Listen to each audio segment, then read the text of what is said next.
आम्ही असं बोलताना म्हणतो की आमचा ब्लड ग्रुप के पॉझिटिव्ह आहे. के पॉझिटिव्ह हा कार्यकर्ता पॉझिटिव्ह हा एक भाग आणि दुसरा किडा पॉझिटिव्ह. आमचा तो किडा आहे. तो किडा कायम चळवळत असतो आणि ते शहर अशा परिस्थितीत बघणं हा खूप आज सुद्धा तो मी विसरूच शकत नाही. ते मी खूप रोडलो ढसाढसा तो व्हिडिओ बघून. पीपी किट काय प्रकार असतो मग खरं तर तुम्हाला सांगायला समाधान आणि अभिमान वाटतो. पुण्यामध्ये पीपी किट हा प्रकार डॉक्टरांनी नाही, तो गणपती मंडळांनी शोधून काढला. ती एक कर्मभूमी तयार झाली होती आमची, स्मशानभूमी ही. आणि तिथे ते काम करत होतो की तेव्हा मी स्वतःलाच उलगडत गेलो. म्हणजे स्वतःची होणारी ओळख, रोज आयुष्य काय आहे आणि आयुष्याच्या नंतर काय आहे, त्याच्यामध्ये दररोज येणारे अनुभव आणि त्या सगळ्याच्या एंडला स्मशानभूमीमध्ये कोविड बॉडीजचे अंत्यविधी करण्याचा अनुभव. आणि अरे माणूस आहे का कोण, देवच बनाव ना.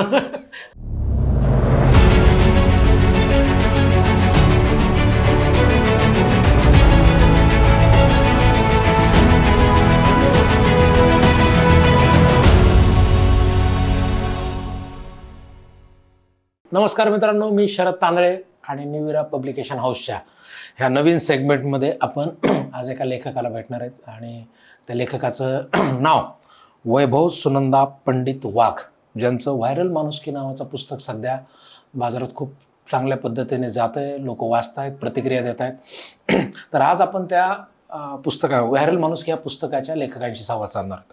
तर वैभवजी, तुमचं खूप खूप अभिनंदन आणि पुस्तक लिहिल्याबद्दल धन्यवाद. आणि आज या कार्यक्रमात आलात त्याबद्दलही धन्यवाद.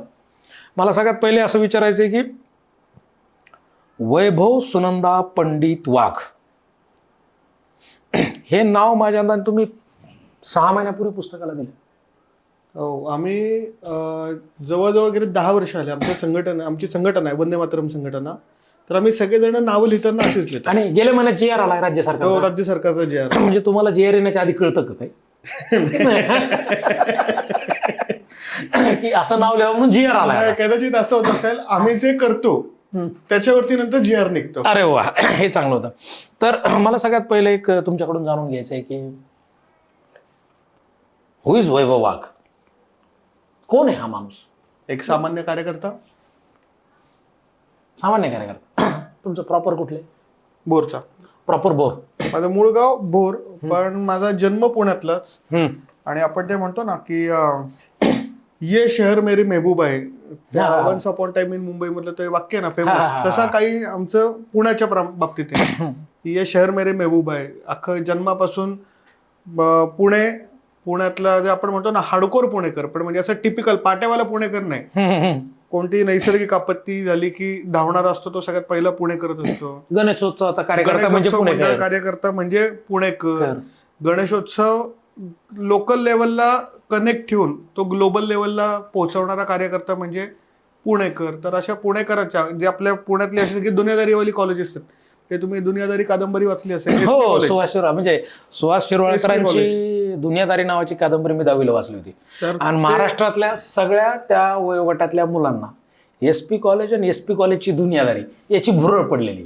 तर तुम्ही ते जगलात का? हो, माझं कॉलेज म्हणजे जसं जन्म एसपी पुणे, तसं सगळं शिक्षण सगळ्यात दुनियादारी हा एसपी कॉलेज. इव्हन माझ्या लग्नात सेट एसपी कॉलेजचा होता. म्हणजे कॉलेजवर एवढं प्रेम? हा, कॉलेज. आम्हाला कॉलेजचं नाही, आमचं कॉलेजवर पण प्रेम आणि कॉलेज मधलं पण प्रेम. अरे, त्याच्यामुळं आमच्या लग्नातच सेट एसपी कॉलेजचा होता. म्हणजे लव्ह मॅरेज केलं? हा, लव्ह मॅरेज एसपी कॉलेज मधला. एसपी कॉलेज मधलं लव्ह मॅरेज. आणि मी तुमच्याबद्दल बरंच ऐकून आहे, बऱ्याचशा दिवसापासून आपण बोलतोय. कार्यकर्त्याला महाराष्ट्रात किंमत नाही, तरी तुम्ही स्वतःला कार्यकर्ता का म्हणून घ्या? म्हणजे कार्यकर्ता आमच्या दृष्टीने वापरून घेण्याचा माणूस. हा, हे कार्यकर्त्याला पण माहितीच असतं. म्हणजे पॉलिटिकल कार्यकर्ता, तुम्ही एक वेगळे कोणता कार्यकर्ता म्हणता? नाही, आपल्याला वापरून घेतलं जाते हे कार्यकर्त्याला पण स्वतःला माहिती असतं. म्हणजे त्याला ते कळत नसतं, अशातला काय भाग नसतो. पण ना, ते आतनं तो किडा असतो. म्हणजे आम्ही असं बोलताना म्हणतो की आमचा ब्लड ग्रुप के पॉझिटिव्ह आहे. के पॉझिटिव्ह.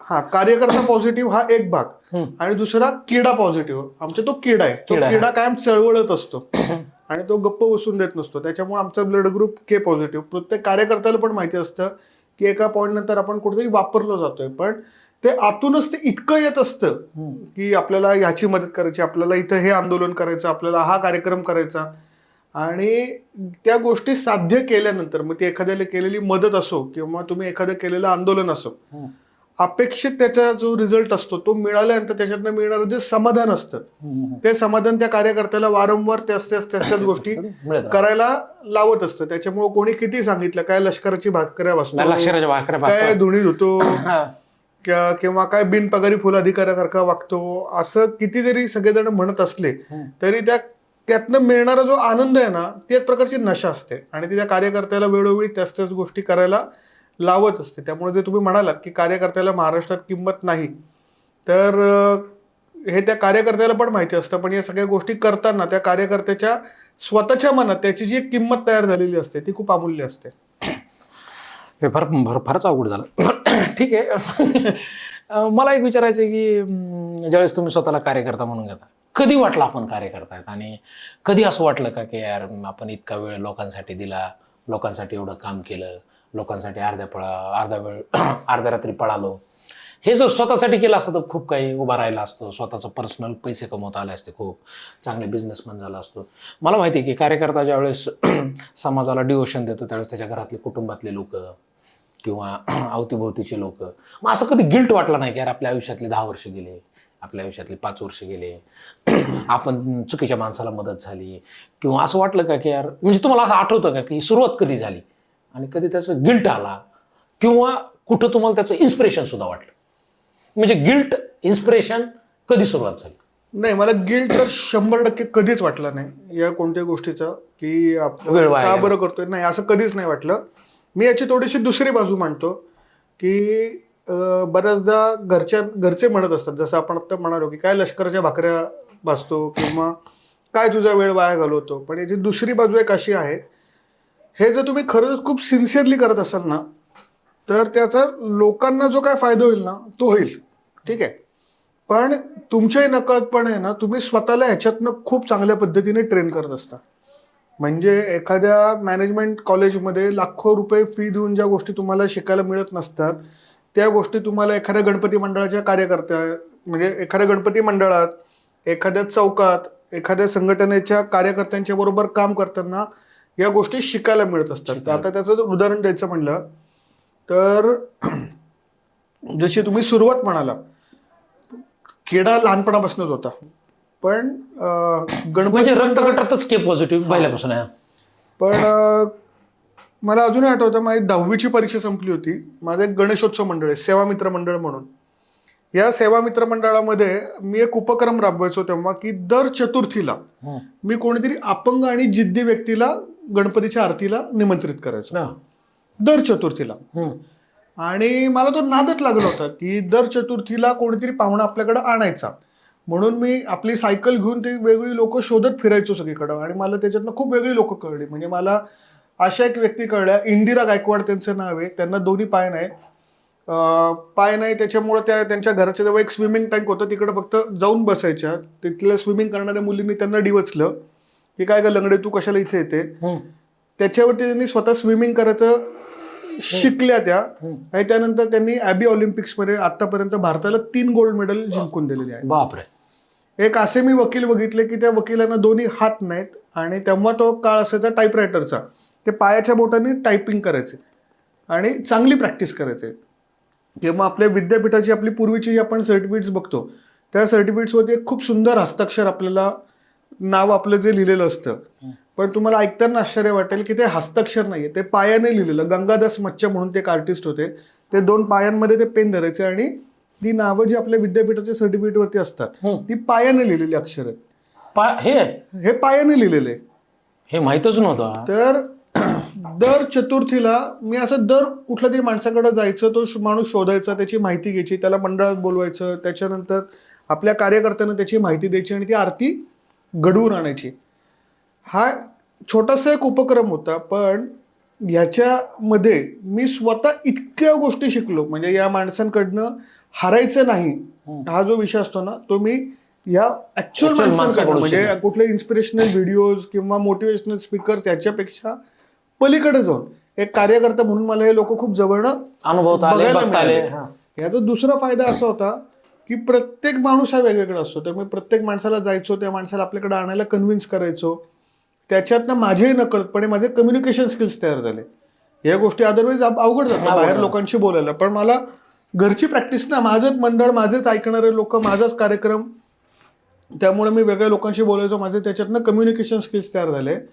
आणि मला खरंच सांगायला अभिमान वाटतो की हे गणपती मंडळातनं जे शिकलो, जे कम्युनिकेशन स्किल्स तयार झाले, त्याच्यामुळं आता महाराष्ट्रामध्ये माझ्या संघटनेची आणि माझी ओळख अशी आहे की यांच्या कार्यक्रमाला कोणीही लोक येतात, अशी एक ओळख तयार झाली आहे. म्हणजे आतापर्यंत एक 3-4 पद्मविभूषण, एक परमवीर चक्र विजेते, त्यांच्या परमवीर चक्र, एक 70-80 पद्मश्रीवाले आतापर्यंत आमच्या कार्यक्रमांना येऊन गेले. तर पुस्तक प्रकाशनाला आले परमवीर चक्र विजेते योगेंद्र सिंग यादव ज्यांना परमवीर चक्र मिळालंय असे मला वाटतं ते एकमेव जिवंत आहेत.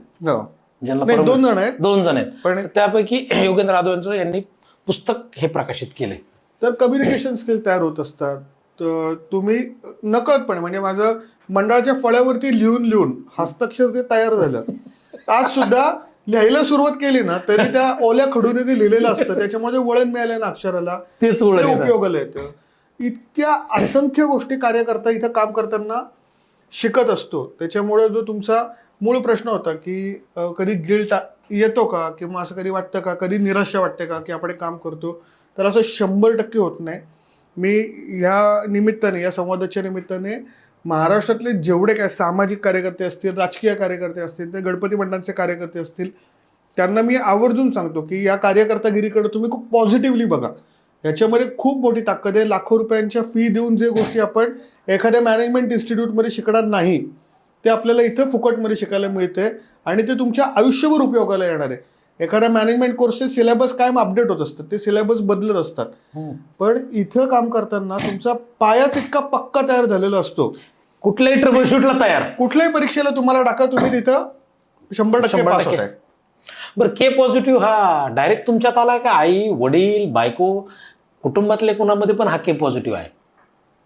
खानदानीच के पॉझिटिव्ह आहे. खानदानी के पॉझिटिव्ह, के पॉझिटिव्ह म्हणजे ब्लड मध्ये सुद्धा लागतंय समाजसेवा करायचं. बरं, एक आहे की सोशल वर्क करताय तुम्ही, कार्यकर्ता म्हणून घेताय, मग हे मध्येच वंदे मातरम नाव तुम्हाला चिटलं. म्हणजे वंदे मातरम याला आपण वंदे मातरम राष्ट्रगीत म्हणतो, जसं जनगणमन राष्ट्रगीत आहे तसंच दर्जाचं वंदे मातरम पण आहे. मग हे वंदे मातरम नेमकं काय, म्हणजे ही संघटना काय, तिच्याशी तुम्ही जोडलात कसे, आणि हे संघटनेकडून तुम्हाला पैसे वगैरे काही मिळतात का? म्हणजे नेमकं प्रॉफिट मार्जिन काही आहे का? कारण की आम्ही कमर्शियल बघणारे लोक असतात बऱ्याचदा की कुठल्या कामाकडं माझा काय फायदा आहे. तर ही संघटना काय, हे वंदे मातरम काय? वंदे मातरम ह्या शब्दाचा एक इतिहास आहे. म्हणजे आपण म्हणतो ना की प्रत्येक शब्दाची एक डेस्टिनी असते. हो, तसं वंदे मातरम हा असा शब्द आहे ना की तो घेऊन जेव्हा त्यांनी बंकिम चट्टोपाध्यायांनी सगळ्यात पहिल्यांदा वंदे मातरम हा शब्द लिहिला असेल, तेव्हापासून आजच्या तारखेपर्यंत एकही माणूस असा नसेल की ज्याला वंदे मातरम म्हणल्यानंतर पुरस्कार मिळालेत, पैसे मिळालेत, असं कधीच नाही आलं. वंदे मातरम आणि लाठाकाठ्या, वंदे मातरम आणि संघर्ष, वंदे मातरम आणि जेल जोडलेलं कनेक्शन, जोडलेलं संघर्षाचं. असं कधीच नाही झालं की वंदे मातरम म्हणून तुम्हाला पैसे मिळाले. वंदे मातरम म्हणल्यानंतर तुम्हाला लाट्या खाट्याच खाव्या लागतात. आणि बहुतेक संघर्ष करायची सुरुवात म्हणल्यावर आपल्याला वंदे मातरमच पाहिजे. वंदे मातरम आणि संघर्ष डेस्टिनी आहे. त्याच्यामुळे हे सगळ्यात सुंदर होतं की वंदे मातरम म्हणजे संघर्ष. त्याच्यामुळं 23 मार्च 1984 या दिवशी पुण्यातल्या SP कॉलेज, आपण त्याच्याबद्दल मगाशी बोलत होतो, तुमचं मूळ त्या SP कॉलेजमध्येच वंदे मातरम संघटनेची स्थापना झाली. स्वातंत्र्यानंतर पुन्हा एकदा राष्ट्रवादीची प्रखर चळवळ असा विचार घेऊन तेव्हाचे जे तरुण होते त्यांनी राष्ट्रीय एकात्मतेचा धागा पकडत या कामाला सुरुवात केली. आपल्याला सगळ्यांना कल्पना असेल, तेव्हा आपला जन्म पण नव्हता झाला, म्हणजे संघटनेच्या स्थापनेच्या वेळेला माझा जन्म पण नव्हता झाला, पण तेव्हा एक खलिस्तान मुवमेंट खूप मोठी पंजाब आणि या सगळ्या भागामध्ये सुरू झाली होती. सेपरेट खलिस्तान हवा असा तो पार्ट होता. त्यावेळेला पुणे शहरासारख्या ठिकाणून 1000 2,000 वंदे मातरम संघटनेचे कार्यकर्ते हे शांतता दूत बनून पंजाबमध्ये राहायला जायचे. ते तिथं राहायचे, तिकडे अतिरेक्यांच्या बरोबर बोलायचे, त्यांना मूळ प्रवाहात आणण्याचा काम हे त्या काळामध्ये वंदे मातरम संघटनेने केलं. संघटनेचा कार्यकर्ता पण शहीद झाला असं ऐकलं. हो, याची परंपरा इतकी मोठी आहे की दत्तात्रय गायकवाड नावाचा तेव्हाचे 22 वर्षाचा तरुण होता, ILS लॉ कॉलेजचा विद्यार्थी, की जे वंदे मातरम संघटनेचे कार्यकर्ते होते. तर दत्तात्रय गायकवाड पंजाबमध्ये शांतता दूत म्हणून गेले होते. तिकडे असताना पंजाबमध्ये पूर आला होता. पूर परिस्थिती होती. दत्तात्रय गायकवाड आणि त्यांचे 2 सहकारी बाजूला होते आडोशाला, आणि त्या पुरामध्ये त्यांना एक शीख कुटुंब वाहत जाताना दिसलं. कुठलेही म्हणजे त्याचा जात कोणती आहे, त्याचा धर्म कोणता आहे, तो कोण आहे, आपल्या ओळखीचे अनोळखी आहे काय, असा कुठलाही विचार न करता तो जो 21-22 वर्षाचा तरुण होता दत्तात्रय गायकवाड, त्याने पुरामध्ये उडी मारली. पंजाबमधले पूर हे प्रचंड म्हणजे दहशत आहे त्याची. नद्याच हिमालयातून येतात. तर त्याने दत्तात्रय गायकवाडांनी त्या पुरामध्ये उडी मारली, त्या शीख कुटुंबाला वाचवलं. ते वाचत असताना त्यांना एक गाय वाहून जाताना दिसली. ते ती गाय वाचवायचा प्रयत्न करायला गेले, पण दुर्दैवाने त्यावेळेला दत्तात्रय गायकवाड त्या पुरामध्ये शहीद झाले. तर इतका मोठा त्या बलिदानाचा म्हणजे एक 22 वर्षाचा तरुण एका अनोळखी शीख कुटुंबाला वाचवण्यात भगतसिंगाचाच वंश ना. 100% 100%. म्हणजे वंदे मातरम संघटनेत भगतसिंगाचा सुद्धा DNA आहे ना. 23 मार्च ही जी तारीख आहे की जो संघटनेचा स्थापना दिन आहे, तोच भगतसिंग, सुखदेव, राजगुरू यांना ज्या दिवशी फासावरती गेलं गेलं हा तो दिवस आहे. त्याच दिवशी स्थापना झाली. ही राष्ट्रीय एकमत आहे ना की भगतसिंग कोण कुठला तरी पंजाब मधला एक मुलगा असतो, तो देशभरातनं तरुण एकत्र करतो. गेल्यानंतर सुद्धा त्याच्या नावावरती एकत्र येतात सगळेजण वेगळ्या प्रांतातले लोक, की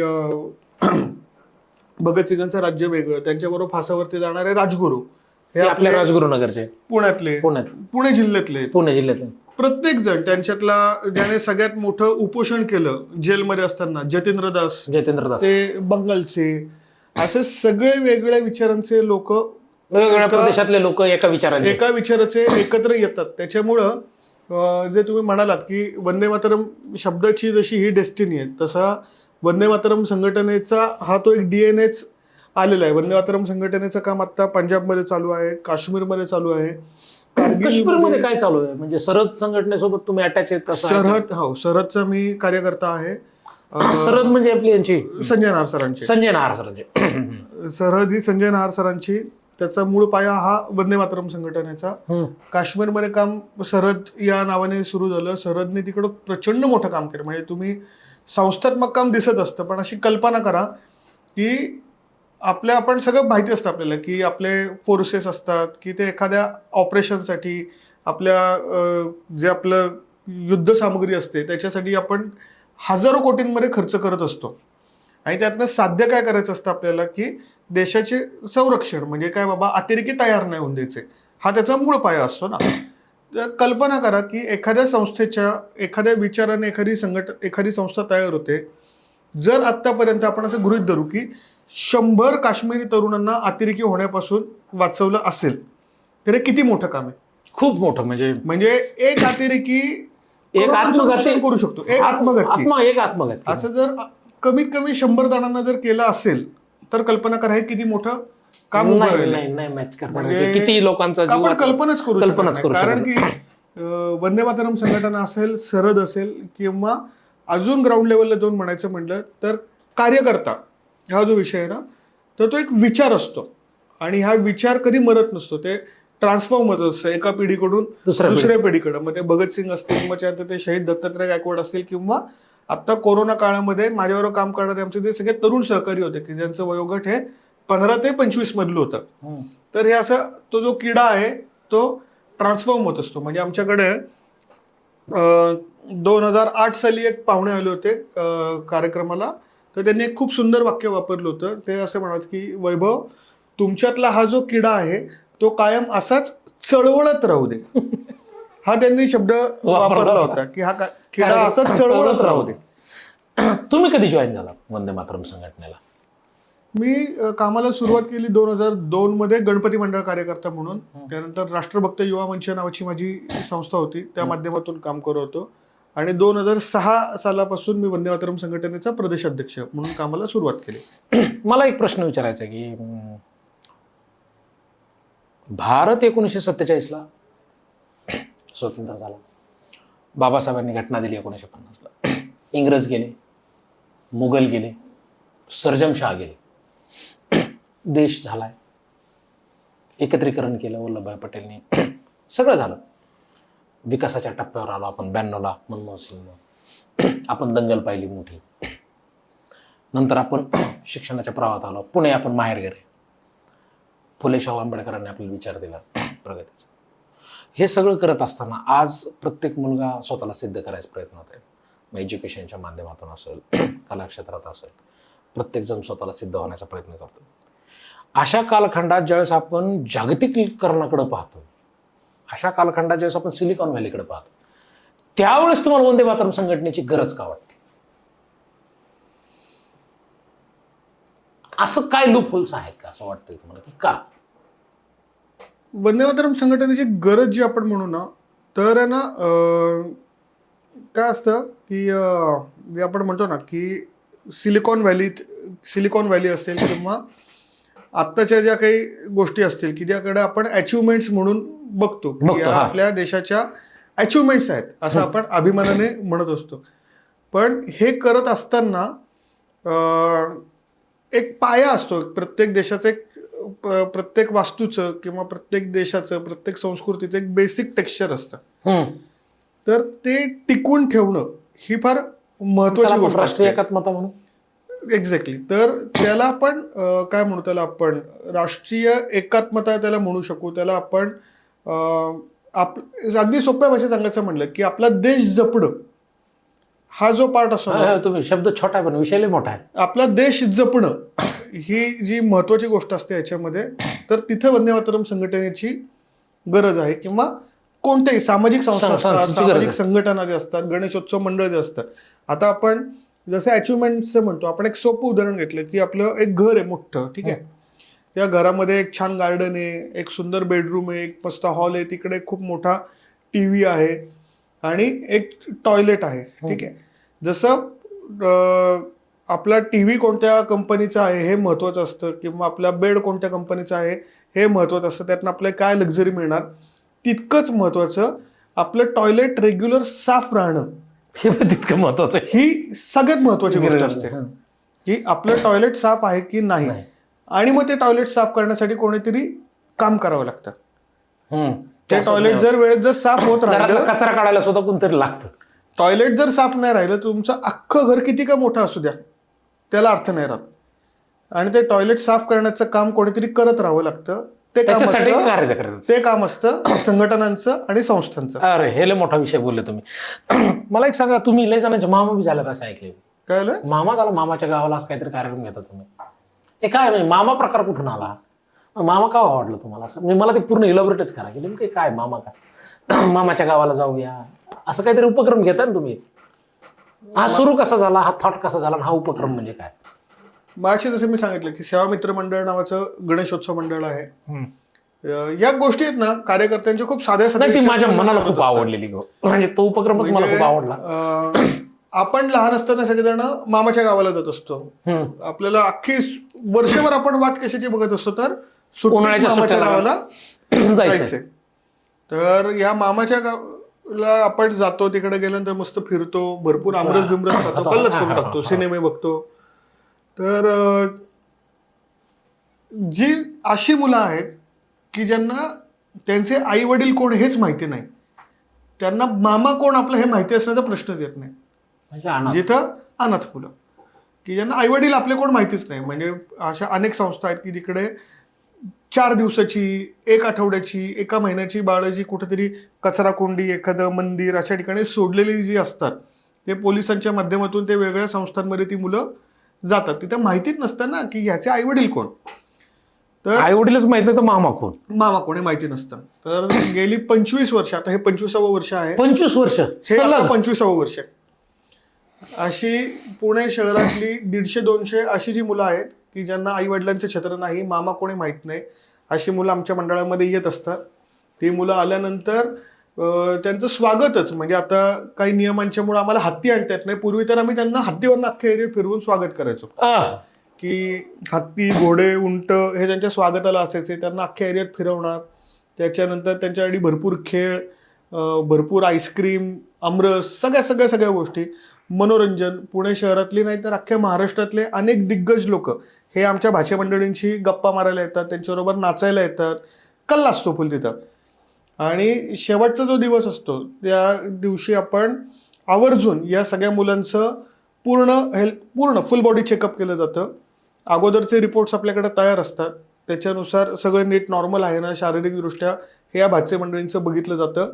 आणि त्याच्यानंतर त्यांना पुढचं ते त्यांचं अकॅडमिक इयर असेल त्याच्या आधीचं सगळं शैक्षणिक साहित्य देऊन या मुलांना निरोप दिला जातो. अशी 3 दिवसाची आमची ही मामाच्या गावची सफर असते. ही मामाच्या गावची सफर फक्त या 3 दिवसापुरती नसते, तर वर्षभर आम्ही या संस्था आणि या भाचे मंडळींच्या संपर्कात असतो. तुम्ही अंगावर शहारा आणला म्हणजे तुम्ही विचार करा, आपल्या खऱ्या भाच्याला आणि खऱ्या मामाला आपण वेळ देऊ शकत नाहीत. आणि ज्या मुलांना मामा नाही, आई वडील नाहीत, ज्यांनी मामाच्या गावाचं सुख पाहिलं नाही, असे आनंदाचं रोमांच देत आहेत तुम्ही. आणि त्या मला असं वाटतं की त्या 3 दिवसामुळं त्या मुलांचा जीवनाकडे बघण्याचा दृष्टिकोन हा सकारात्मक होता, त्या मुलांचं आणि ते ऊर्जित, आणि त्याच्यासोबत तुमचंही होत असं. म्हणजे मला असं वाटतं तुम्ही एकटे मामा नसताल, तुमचे सगळे कार्यकर्ते मामा असताल तुम्ही सगळे. म्हणजे किती मामा असतात असे? आम्ही जर रेग्युलर काम करणारे बघितलं तर एक 100-125 मामा मावश्या असतात. 100 मामा तयार होते. म्हणजे तुम्ही एक विचार करा. आणि हा प्रत्येक मामा दरवर्षी ह्या भाचे मंडळींची येण्याची वाट बघत असतो. आमच्याकडे एक प्रकारचं पेट्रोल असतं की ते 3 दिवसात गाडी फुल होऊन जाते आपली. तुम्ही पूर्ण वेळ जाता 3 दिवस? हो, पूर्ण वेळ सकाळपासून चालू. व्यक्तिगत कामं काय असं डोक्यात येत नाही, मला इकडे जायचं, मला तिकडे जायचं? हे जे 3 दिवस असतात ना, हे पुढच्या 1 वर्षासाठी कामाची एनर्जी देऊन जातात. आपल्याला एनर्जी मिळते, ती जी त्याच्यातली जी पॉझिटिव्हिटी आहे ना, ती स्वतः अनुभवायची गोष्ट आहे. की आपण ती मुलं बघत असतो ना, म्हणजे कधीच तुम्हाला एक खूप बोलकं उदाहरण सांगतो की ज्यामुळे भाचे मंडळी जेवायला बसलेली असतात ना, तर आपण समजा त्यांना काहीतरी वाढायला गेलो, ठीक आहे, समजा उदाहरणार्थ आमरस आपण त्यांना वाढायला गेलो, तर मी गेल्या 25 वर्षात असा एकही मुलगा नाही बघितला की जो म्हणतो की मामा मला वाढ. ते काय करतात, मामा याला वाढ, मामा हे कर. म्हणजे आणत असून पण त्यांचं दुसऱ्याला देण्यावरती त्यांचा भर असतो. हा किती मोठा संस्कार आहे, तो कुठून आला माहित नाही, पण ती मुलं सांगताना याला वाढ, मामा याला भजी वाढ, मामा याला पोळी वाढ, असा एकही मुलगा नाही दिसत की जो स्वतःला म्हणतो की मला हे वाढ. बहुतेक कुणी नाही ना, म्हणूनच ते होतं. आपल्याकडे सगळं असल्यामुळे फक्त मीच दिसतो. हे बघायला मिळणं हे पुढचं वर्षभर अनेक गोष्टींमध्ये आपल्याला आपल्या डेली रुटीनमध्ये, मग तो आपला व्यवसाय असो, आपलं व्यक्तिगत आयुष्य असो, तिकडे ही गोष्ट आपल्याला बघायला काय म्हणू त्याला आपण, ते आपल्यासाठी एक शिकवणी असते. मला कार्यकर्ता म्हणजे एकदम महाराष्ट्रातला डाऊन मार्केट वाटायचं, पण आता तुम्हाला बोलून असं वाटायला की मी सुद्धा कार्यकर्ता व्हायला पाहिजे होतं. बरं, एक सांगा मला की हे सोशल वर्क करताना भारतात, जगात एक व्हायरस आला 2020ला मार्च महिन्यातच, बहुतेक ते 23 मार्चच्या आसपासच, किती 21 मार्च का काय 23 मार्च होती तारीख. करोना आला, आम्ही सगळे घाबरलो. मी तर तुम्हाला सांगतो, माझी आई घाबरली माझ्यापेक्षा जास्त. ती म्हणले बाबा तू घरी ये बीडला. मग आम्ही चुपचाप, आईची माया, बीडला गेलो, घरात बसलो. 2 महिने काय केलं मी, ते आंत्रप्रिनर नावाचं पुस्तक लिहिलं, मटण खाल्लं, मुक्त झोपलो, वेबसिरीज पाहिल्या. आणि मला असं वाटलं की अरे हा आयुष्यातला एक चांगला कालखंड मिळाला. आधी वाटलं महिनाभर सुट्टी मिळाली, नंतर 2 महिने सुट्टी झाली, ती नंतर 3 महिने झाली, आणि रिलॅक्स मोडमध्ये गेलं. आणि मी स्वतःला फार लकी समजायचं, कारण रिलॅक्स झालं, एक पुस्तक लिहून झालं, मटण खाल्लं, मस्त नॉनव्हेज खाल्लं, पाहिजे ते पण खाल्लं. तुमचं पुस्तक वाचल्यावर मला लय दुःख झालं. व्हायरल माणूस की पुस्तक वाचल्यावर मला दुःख झालं की मी आयुष्यातले 3 महिने वेस्ट केले. आणि हे का वाटलं मला की ह्या 3 महिन्यात तुम्ही खूप जास्त काम केलं. तुम्ही आराम नाही केला, तुम्ही वेबसिरीज नाही पाहिल्या, तुम्ही जेवण करून नाही पाहिलं, तुम्ही झोपला नाहीत.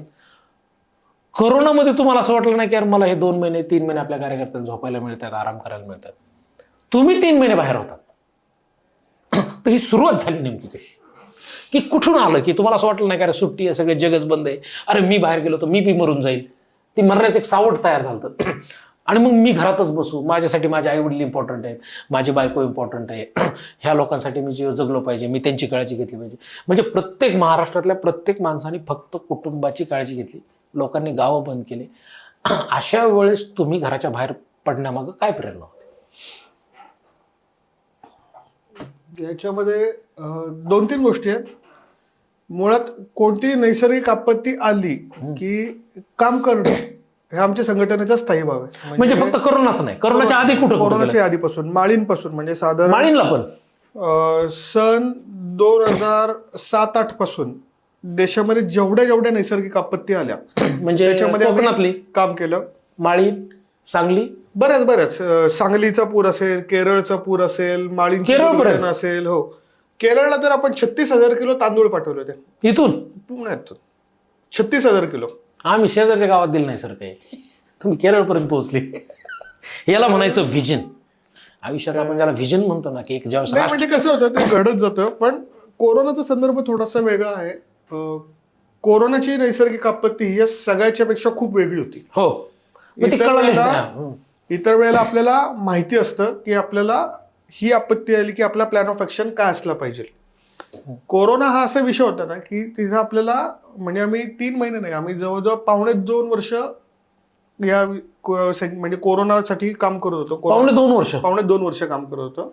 आपल्याला वाटतं कोरोना 5 महिने होता, 6 महिने, 2.5 वर्ष काम करत होतो.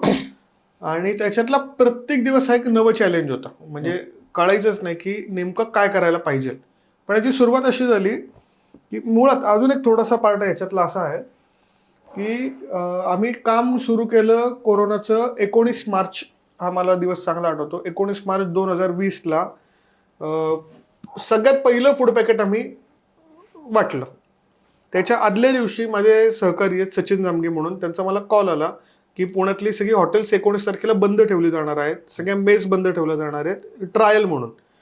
तर लोकांचा जेवायचा प्रॉब्लेम होईल, आपण काहीतरी करूयात. म्हटलं ठीक आहे, काय हरकत नाही. मग आम्ही 19 मार्चला सगळ्यात पहिलं फूड पॅकेट वाटलं.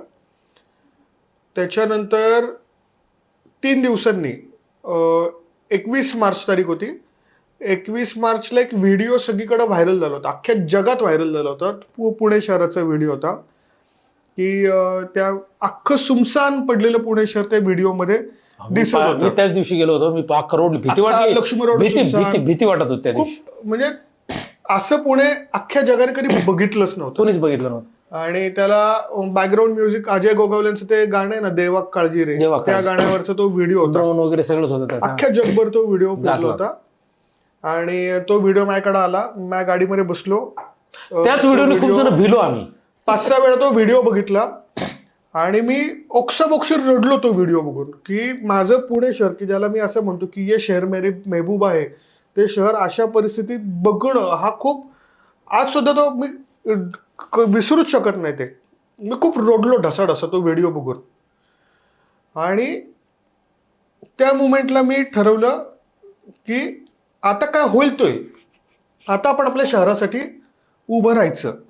का? कारण की त्याचा एक पार्ट महत्वाचा असा होता की त्याच्या बरोबर 3 महिने अगोदर म्हणजे 19 मार्चला आम्ही फूड पॅकेट वाटायला सुरुवात केली. त्याच्या अगोदर 19 नोव्हेंबरला मला खूप मोठा हार्ट अटॅक आला होता. म्हणजे ते डॉक्टर लोकांच्या डोळ्यात मी माझं मरण बघितलं होतं. त्यांना डॉक्टरांना असं होतं की अरे अजून जिवंत कसा, इतका तो मेजर हार्ट अटॅक होता. त्यानंतरचे 3 महिने मी खूप डिप्रेशनमध्ये होतो स्वतः. अनेक म्हणजे कोणताही असं काही झालं की आपल्याला अनेक प्रश्न पडतात, मीच का, मलाच का झालं असं, मला त्रास, असे अनेक प्रश्न पडतात. तर ते 3 महिने मी स्वतः खूप डिप्रेशनमध्ये होतो. ते डिप्रेशन म्हणजे मला आलेला हार्ट अटॅक, ते मी माझ्या गाडीमध्ये बसून तो बघितलेला व्हिडिओ देवा काळजीरेवरचा बंद पडलेल्या पुणे शहराचा, हा माझ्या आयुष्यातला एक खूप मोठा टर्निंग पॉईंट होता. की मी असा विचार केला की असे आपण बोनसच आयुष्य जगतोय, असे बोनस आयुष्य जगतोय, तर काय जे लोक चांगले आहेत ना त्यांना नीट आपापल्या घरी सेफ राहून देऊ, आणि आपण असे बोनस आयुष्य जगतोय तर आपण रस्त्यावरती उतरू, काम करू, मेलो तर मेलो. असे आपल्याला 3-4 महिन्याचा बोनस मिळालेलाच आहे. आपण 4 महिने अगोदर मेलेलोच होतो, तर आता आपण हे काम करायचं. पण त्यावेळेस पोलीस यंत्रणा वगैरे होतात, त्या सगळ्याला टॅकल केलं. कोणालाच काही कळत नव्हतं काय करायचं नेमकं. म्हणजे पहिलं आम्ही काम सुरू केलं 19 तारखेला. मगाशी आपण म्हणालो की आम्ही जे करतो नंतर GR होतो, तसंच कोरोनाचं पण झालं. आम्ही 19 मार्चला काम सुरू केलं. 22 मार्चला आपल्या इथे देशात पहिला तो ट्रायलवरचा हे होता, मोदीजींनी तो एका दिवसाचा कर्फ्यू होता, तो 22 मार्च तारीख होती. त्याच्यानंतर लगेच तेव्हाचे महाराष्ट्राचे मुख्यमंत्री उद्धवसाहेब ठाकरे यांनी तो पुढे कंटिन्यू केला. आणि मग लोकांना कळायला लागलं हा काहीतरी सिरियस डेंजर प्रकार आहे. पहिल्यांदा काय वाटलं की 7 दिवसाचा 3 प्रश्न आहे. दिवस 7 दिवस ओके लोकांनी एन्जॉय पहिल्यांदा करायचं 7 दिवसाचा प्रश्न वाटला लोकांना की चला ठीक आहे 7 दिवस आराम करायचा. पण जेव्हा आम्ही रस्त्यावरती होतो ना, आम्हाला डे 1 पासून या विषयाचं गांभीर्य कळायला लागलं होतं की हा असा काय 7 दिवसाचा 15 दिवसाचा विषय नाहीये, हे लय लांबपर्यंत जाणार आहे. तर पोलिसांची पण सेम परिस्थिती होती. त्यांना पहिल्यांदा काय वाटत होतं की आपलं काम काय पोलिसांचं काम तर कोणाला रस्त्यावरती नाही होऊन द्यायचं, बाहेर येऊ द्यायचं, हे एवढंच कळत होतं. पण ह्याच्यातनं अनेक वेगळ्या समस्या तयार होणार आहेत. चोऱ्या माऱ्या वाढणार आहेत. रस्त्यावरती जे आपण असे रस्त्यावरती राहणारे जे लोक निराधार ज्यांना काहीच घर नाही काय नाही हा, तर त्यांना मोकळं रान मिळणार आहे. या कालावधीमध्ये ह्याचा पोलिसांना अंदाजच नव्हता. डॉक्टरांच्या बाबतीत पण असंच की त्यांना काय वाटत होतं की काय कळतच नव्हतं डॉक्टरना. पीपी किट काय प्रकार असतो. मग खरं तर तुम्हाला सांगायला समाधान आणि अभिमान वाटतो, पुण्यामध्ये पीपी किट हा प्रकार डॉक्टरांनी नाही, तो गणपती मंडळांनी शोधून काढला. म्हणजे गणपती मंडळ किट हे गणपती मंडळ कार्यकर्त्यांनी शोधून काढलं की ते सगळीकडचे व्हिडिओज बघायचे इकडचे तिकडचे. मग कळलं की डॉक्टर लोकांना काहीतरी घालायचं आहे. आपलं हे असतं ना, काय म्हणतो तो करणं काय घालायचं आपलं कवच कुंडल काहीतरी एक कवच कुंडल लागणार आहे. तर पुण्यातल्या गणपती मंडळ कार्यकर्त्यांनी म्हणजे अंजनाबाई मोहिते प्रतिष्ठान नावाची संस्था आहे, त्याचे विक्रांत मोहिते, शिरीष मोहिते या लोकांनी ते मटेरियल शोधून काढलं, तसं ते तयार करून घेतलं. पहिलं अंजनाबाई मोहिते प्रतिष्ठान. अंजनाबाई मोहिते बघा, हे आता काही लोकांनी एवढं मोठं काम केलं आपल्याला नाव माहित नसतं. तर त्यांनी पहिलं पीपी किट तयार केलं. तेव्हा पहिलं पीपी किट काहीतरी त्यांना 4 का 5 हजार रुपयाला पहिलं पीपी किट गेलं. आणि मग ते त्यांनी ससूनच्या लोकांना दिलं, ससूनच्या डॉक्टर्सला. आणि मग पुढे मग हे सगळे प्रकार येत गेले. म्हणजे आरोग्य व्यवस्था असू द्या, पोलीस असू द्या, प्रशासन असू द्या, राजकीय नेते असू द्या, कोणाला पहिल्यांदा काही कळतच नव्हतं की नेमकं आपल्याला करायचं काय. आणि मग प्रत्येक दिवस हा ट्रायल अँड एरर वरती असायचा की अच्छा हे असं केलं की होते, ठीक आहे, मग आता ही गोष्ट नाही करायची, काय वाटेल ते निघायचं त्याच्यामध्ये. तेव्हा आपण अनेक असे व्हिडिओ बघितले की हात कसा धुवायचा ते मी पाहिलं, त्याचे व्हिडिओ असायचे युट्यूबला. सचिन तेंडुलकरने एक व्हिडिओ हात कसे धुवायचे. तर हे खूप महत्वाचं होतं की प्रत्येक बारीक गोष्ट की जी आपल्या दैनंदिन आयुष्यामध्ये आपल्या आयुष्याचा भाग असते, पण कोरोना काळामध्ये त्या प्रत्येक गोष्टीचे संदर्भच बदलले होते.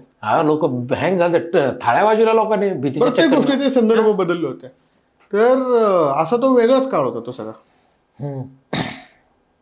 आणि मग त्या काळामधली अशी एखादी गोष्ट आहे काय की जी एकदम म्हणजे पुस्तकाचं नावाचं व्हायरल माणूस ही निगेटिव्ह काळातली पॉझिटिव्ह गोष्ट, अशी कोणती निगेटिव्ह गोष्ट होती की जिच्यातून तुम्हाला वाटलं ही निगेटिव्ह आहे पण याच्यातून पॉझिटिव्ह झालं, की एखादी गोष्ट जी की पुस्तकात तर त्यांनी सगळं लिहिलंय पण अशी एखादी गोष्ट किंवा अशी एखादा प्रसंग घटना स्ट्राईक होती का की जी पुस्तकात लिहिली ठीक आहे इट्स ओके सगळं, किंवा पुस्तकात लिहिली नाही इट्स ओके, पण जी मरेपर्यंत लक्षात राहील? खूप आहेत अशा, एक महत्वाची खूप आहेत अशा. म्हणजे ज्याने तुम्ही आतून बाहेरून हादरून गेला की अरे भाई असं पण आहे जगात. खूप मस्त प्रश्न आहे हा. साधारण एप्रिल महिना होता, काम सुरू होऊन 1 महिना आमचं झालं होता. तेव्हा आम्ही वंदे मातरम संघटनेची काही किचन्स तयार केली होती. 3 किचन तयार केली होती आम्ही. 3 वेगळ्या ठिकाणून स्वयंपाक चालायचं, तिकडनं फूड पॅकेट्स तयार व्हायचे आणि तिकडनं ती जायची. कुठं जायची? एक तर पुणे शहरामध्ये शिक्षण घेणारे विद्यार्थी, एमपीएससी यूपीएससी इंजिनिअरिंग सगळे, कारण की त्यांचा प्रॉब्लेम असा होता की त्यांना धड गावाला पण जाता येत नाही आणि घरी इथं खायला काय, आणि इथं मेस वगैरे सगळं बंद. एखाद्याने काहीतरी जुगाड करून आपल्या गावाला जरी जायचं म्हटलं तरी गावातले लोक आतमध्ये घेत नव्हते, गावातले लोक आत येऊ देत नव्हते. त्याच्यामुळे गप इथं राहणं एवढाच विद्यार्थ्यांकडं असे आम्ही 3 किचन चालू केले होते. तर त्याच्यातलं वारज्यामध्ये शौर्य हॉटेल नावाचं एक हॉटेल आहे, तिथे आमचं किचन होतं. आणि शौर्य हॉटेल तिथं खूप जोरदार काम चालू होतं. तर सकाळ वृत्तपत्राचे शहाजी जाधव म्हणून फोटोग्राफर आहेत. या काळामध्ये प्रेस फोटोग्राफरचं काम पण खूप महत्वाचं होतं, कारण की त्यांच्यामुळे त्यांच्यामुळे सगळा विषय पोहोचत होता.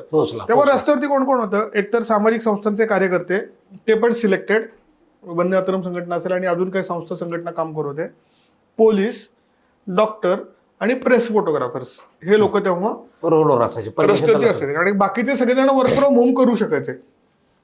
आम्हाला वर्क फ्रॉम होमचा ऑप्शनच नव्हता. तर ते शहाजी जाधव काकांचा मला फोन आला की ते शौर्य हॉटेलचं जे किचन आहे ना ते आपण लोकांपर्यंत पोहोचवलं पाहिजे, तर मी तिकडे येतो, आपण त्याचा फोटो काढूया. म्हटलं ठीक आहे, काय हरकत नाही. आमची संध्याकाळची वेळ ठरली होती की ते एक दिवस होता, त्या दिवशी ते संध्याकाळी येणार आणि त्या किचनमध्ये येऊन ते फोटो काढणार. अचानक त्यांचा सकाळी 10:30-11 वाजता मला फोन आला की वैभव, आपण एक काम करू, संध्याकाळच्या ऐवजी आत्ताच काढू, आत्ता दुपारी आपण भेटू आणि मी तिकडे येतो, आपण ते शौर्य हॉटेलमध्ये भेटून तो फोटो काढूया. म्हटलं ठीक आहे, काय हरकत नाही. असे आमचं काम चालू होतं. शहाजी यादव काका दुपारी आले आणि फोटो काढले. 5-10 मिनिटात ते फोटो काढून झाले. तो फोटो काढून झाल्यानंतर काय त्या दिवशी सगळ्यांना टाइमपास करायचा मूड आला होता. आम्ही तिथं तासभर गप्पा मारत बसलो. भर दुपारची वेळ, तोपर्यंत 1-1:30 वगैरे वाजलो होतं. मरणाचं ऊन त्याच्यामध्ये. त्या शौर्य हॉटेलच्या बाहेर आम्ही चहा पीत बसलो. एकामागे कसे 2-3 चहा आमचे झाले. तास 1.5 तास आम्ही टाइमपास केला. शेवटी शहाजी काका म्हणाले आता निघायला पाहिजे, वेळ झाली. फूड पॅकेट्स तयार झाली होती, गाडी आमची तयार होती. तोपर्यंत ते निघाले, रस्ता क्रॉस करत होते, यू टर्न घेतला आणि आम्ही इकडेच बसलो होतो, ते गेले म्हणून. पण आमचा टाइमपास चालू होता, गाडी वगैरे सगळी भरणं काम चालू होतं फूड पॅकेट्सचं. तर ते आम्हाला 3 महिलांशी बोलताना दिसले शहाजी यादव काका. तर मी बघितलं काय चाललंय, काय बोलताय. त्यांनी आम्हाला हात केला तिकडनं शहाजी काकांनी. आम्ही तिकडे गेलो. तिकडे गेल्यानंतर आम्हाला असं कळलं की त्या ज्या 3 महिला होत्या त्याच्यातली एक महिला गर्भवती होती, प्रेग्नंट होती ती, आणि तिच्या पोटात दुखायला लागलं होतं. तिथे आपण म्हणतो ना प्रसूती वेदना, ते तिला जाणवत असते. म्हणजे 9व्या महिन्यातली. तर ते ऑलरेडी एवढ्या भर उन्हामध्ये 2-2.5 किलोमीटर त्या 3 जणी चालत आल्या होत्या. ती प्रेग्नंट मध्ये 2 किलोमीटर चालत 2 किलोमीटर चालत आली होती. ते चालत आली होती आणि रिक्षा मिळत नव्हत्या, ॲम्ब्युलन्स मिळत नव्हत्या, त्यांना हॉस्पिटलमध्ये जायचं होतं. ती जी भगिनी होती प्रेग्नंट, तिचा नवरा पुढे गेला होता चालत, काही मिळते का बघायची सोय करायला. तर काहीच नव्हतं. समोरनं आम्हाला एक ॲम्ब्युलन्स येताना दिसली. आम्ही हात दाखवला, ती थांबली नाही. मग समोरनं एक प्रायव्हेट गाडी येताना दिसली. आम्ही त्या गाडीला आडवे गेलो की थांबवण्यासाठी, तर ती गाडी आम्हाला कट मारून निघून गेली. त्यावेळेस भीतीदायक वातावरण होतं. असं कोण थांबायचं नाही. तेव्हा काय करायचं, आणि तिच्या वेदना आम्हाला चेहऱ्यावरती जाणवत होत्या की हिला त्रास होतोय. त्यावेळेला आम्ही डोकं लावलं, एक आयडिया सुचली. आमची जी फूड पॅकेटची जी गाडी असायची ना, ओमनी होती ती, त्या ओमनीमध्ये फूड पॅकेट्स भरले होते. निशाद सुतार म्हणून माझा सहकारी, निशाद सुतार आणि आकाश गजमल हे दोघं त्यावेळेला तिथे बरोबर होते. आम्ही म्हटलं की आपण तिला ह्या गाडीतनंच हॉस्पिटलला नेऊ. ती फूड पॅकेटच्या गाडीतनं आम्ही पटापटा फूड पॅकेट्स काढले. त्या ताईला त्या गाडीमध्ये घेतलं. त्यानंतर पुढच्या 10व्या ते 11व्या मिनिटाला फुल सुसाट स्पीडने आमचा निशाद तिला ससून हॉस्पिटलमध्ये घेऊन गेला. तिकडे ससूनला नेल्यानंतर पुढच्या काही मिनिटांमध्ये त्या म्हणजे ती जी ताई होती तिने एका छान मुलीला जन्म दिला. 10-15 मिनिटांनी तिकडं सोडवल्यानंतर म्हणजे तिकडं नेला, म्हणजे एकदम शेवटच्या स्टेपला होती.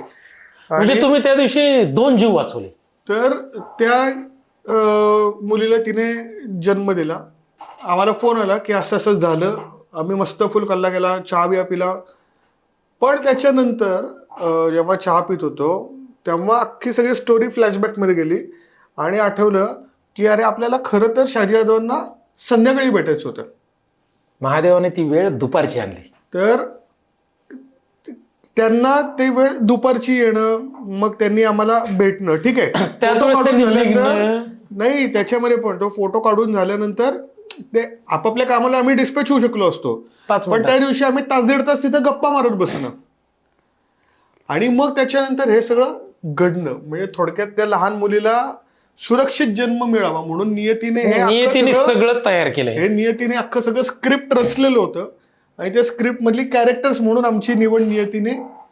नियती दरवेळेस क्रूरच नसते, बऱ्याचदा नियती तर चांगली सुद्धा असते. हे असे जे अनुभव होते ना की मला असं तेव्हा झालं की एखाद्या बोनस आयुष्यामध्ये मी असे माझं बोनस आयुष्य जगत होतो. काय पाहिजे एवढ्या मोठ्या कामासाठी नियतीने त्या स्क्रिप्ट मधलं त्या कथानकातले कॅरेक्टर म्हणून आपली निवड केली. एका बोनस आयुष्यात अजून काय पाहिजे. असे अनेक प्रसंग घडायचे. मग आता ते एवढं एक नवजीवन दिलं, मी तर म्हणतो नवजीवदान दिलं त्या मुलीला, एक नवीन जन्म आला. त्याचा तुम्ही कुठेतरी परमात्म्याला वाटलं तुम्ही त्याचा कुठेतरी भाग असावा. मग पुस्तक लिहिताना तुम्ही हे अंत्यविधीचा फोटो काढावला, म्हणजे पुस्तकाच्या वर अंत्यविधी. मग तुम्हाला असं वाटलं नाही का इथे एखादा हा जन्म दिल्याचा एखादा स्केच काढून घ्यावा? तर तुम्ही इथं हे अंत्यविधीतलं फोटो, ह्याच्या फोटो मागं काय, ह्या फोटोतले तुम्ही एक मास्क घातलेले, हे काय आहे फोटो आणि हा तुम्हाला इथं का घ्या वाटला पुस्तक? त्या फोटोचं कारण असं आहे की कोविडची जेव्हा दुसरी लाट होती, कोरोनाची दुसरी लाट होती असताना एक असा काही दिवस होते की तेव्हा म्हणजे बाकीच्या राज्यांमध्ये तर आपण डेड बॉड्या नदीत तरंगताना बघितलं, आपण ते व्हिडिओज बघितलं. हे पुणे शहराच्या बाबतीत आपल्याला होऊन नव्हतं, त्याचा मृत्यूदर खूप जास्ती होता. आणि त्यावेळेला स्वरूप वर्धिनी नावाची एक संस्था आहे पुण्यातली. तर स्वरूप वर्धिनी संस्थेने पुण्यातलं वैकुंठ स्मशानभूमी जे आहे तिथं कोविड अंत्यविधींची जबाबदारी घेतली, संस्थेने घेतली.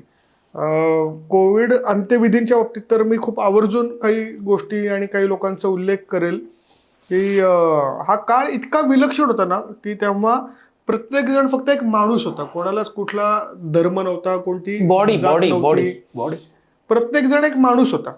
म्हणजे पुण्यातले हायेस्ट सर्व धर्मीय अंत्यविधी हे जावेद खान म्हणून एक मुस्लिम कार्यकर्ते आहे, ह्या जावेद खानने केलेले सगळे अंत्यविधी मॅक्सिमम. तिकडे दिल्लीमध्ये एक त्यांचं नाव मी विसरलो, पण एक सरदारजी आहेत ते, त्यांनी तिकडे कोविड अंत्यविधी त्यांनी केले. तर कोविड बॉडींचे अंत्यविधी करणं हा मुळात एक खूप तेव्हा चॅलेंजिंग टास्क होता. कोणी जात सुद्धा नव्हतं जवळ, फॅमिलीला बॉडी दाखवत नव्हते. जेव्हा मृत्यूदर वाढला तेव्हा स्वरूप वर्धिनी त्या कामात सहभागी झाली. आणि तेव्हा मी असा विचार केला की पुण्यातल्या सगळ्या गणेशोत्सव मंडळ कार्यकर्त्यांचं प्रतिनिधी म्हणून आपण पण त्या कामामध्ये असावं, म्हणून मी आणि माझे 2 भाऊ आम्ही या कामामध्ये सहभागी झालो. आम्ही 8 ते 10 दिवस तिथं वैकुंठामध्ये नाईट ड्युटी असायची माझी, म्हणजे मी रात्री 12 वाजता वैकुंठात जात होते, सकाळी 8 पर्यंत वैकुंठात डेली तिथे काम करत असायचं. आणि माणूस आहे का कोण, देवच बनाव ना. तर ती एक कर्मभूमी तयार झाली होती आमची स्मशानभूमी ही, आणि तिथे ते काम करत होतो.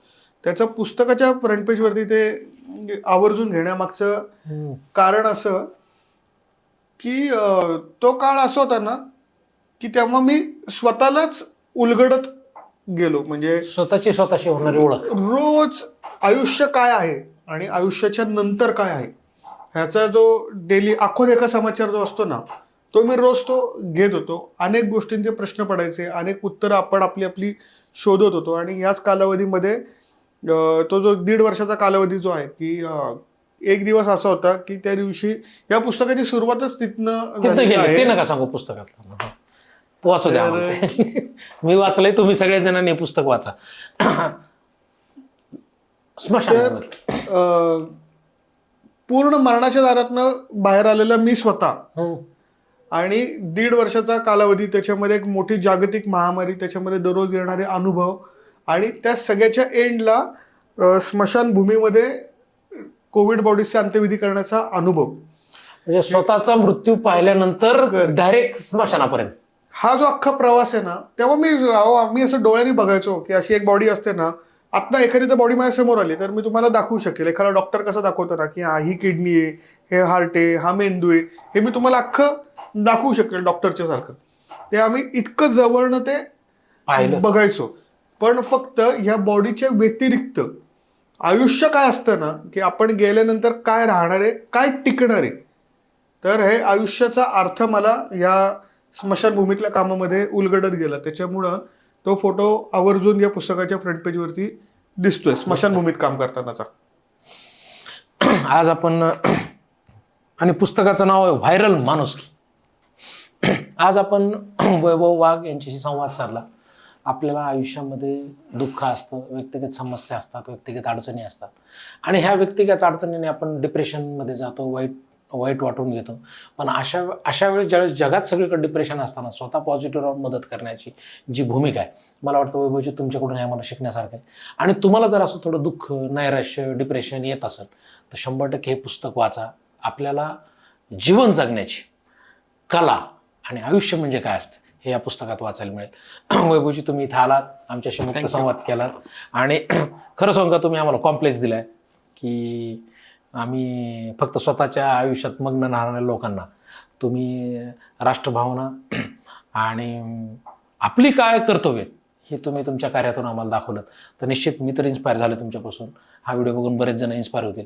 आणि हे जी चमकधमकची दुनिया आहे, हे जे गॅझेटचं आयुष्य आहे. या गॅझेटच्या आयुष्यापेक्षा घरात कचरा साफ करायला, म्हणजे ज्यावेळेस आपण देश म्हणतो, तर अशी भूमिका आपल्याला कुठं ना कुठं कधी ना कधी घेता यावी, तरच आपलं आयुष्य सार्थकी लागलं असं मला वाटतंय. तर तुम्ही सगळ्यांनी हा व्हिडिओ बघला त्याबद्दल धन्यवाद.